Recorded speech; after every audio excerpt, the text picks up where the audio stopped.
Bonjour Paul. Bonjour. Alors nous sommes avec Paul Rondin, directeur de la Cité internationale de la langue française à Villers-Cotterêts, sous le beau soleil du Nord.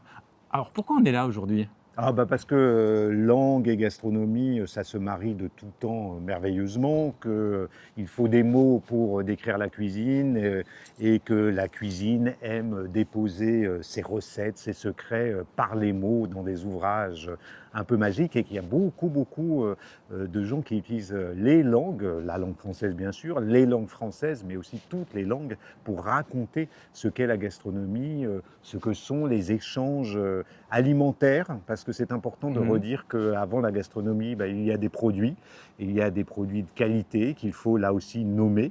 Et j'ai envie de dire avec la cuisine, circulent partout dans le monde les mots, les langues, et qu'on se retrouve ici dans cette cité internationale précisément pour marier les deux, pour faire se retrouver et les écrivains, les écrivaines, les cuisiniers, les gastronomes, les amateurs, ceux qui cultivent aussi, ceux qui fabriquent des produits qui nous permettront après de passer beaucoup de temps, beaucoup de plaisir. C'est à la fois cette cité, comme ce festival des Mets et des mots, beaucoup de sérieux et surtout beaucoup de plaisir. Beaucoup de plaisir. Alors, qu'est-ce qu'on y trouve à la Cité pour les gens qui ne connaissent pas ? Ah oui, mais c'est bien de le rappeler. Non, c'est bien de le rappeler, parce qu'on parle du festival, mais il n'y a pas que ça, il y a autre chose. Il y a aussi, il n'y a pas que de la gastronomie, il y en a. Oui. D'ailleurs, on est juste sur la terrasse du café, il y a un restaurant, il y a un restaurant en permanence, mais c'est important de dire ça. Parce que justement, dans un lieu où il fait bon venir, il faut qu'on puisse s'asseoir, boire un café, manger quelque chose, en tout cas être bien dans cette cité. Et on y trouve un château de la Renaissance, celui de François Ier, qui a été entièrement restauré pour en faire un lieu de vie, qui est un lieu culturel, un lieu social, un lieu éducatif.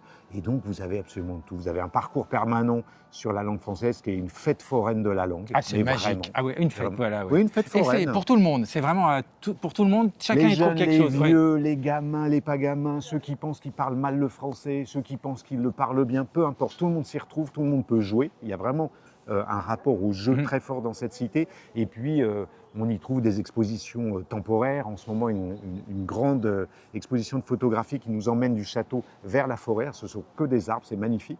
Et puis, il y a des spectacles, des concerts, dehors, dedans. On va faire Hervé dans la grande cour du château au mois de juillet.